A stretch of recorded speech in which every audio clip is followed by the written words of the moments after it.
ألم تر إلى الذين بدلوا نعمة الله كفرا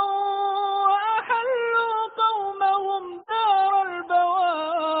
البوار جهنم يصلونها وبئس القرار وجعلوا لله أندادا ليضلوا عن سبيله قل تمتعوا فإن مصيركم إلى النار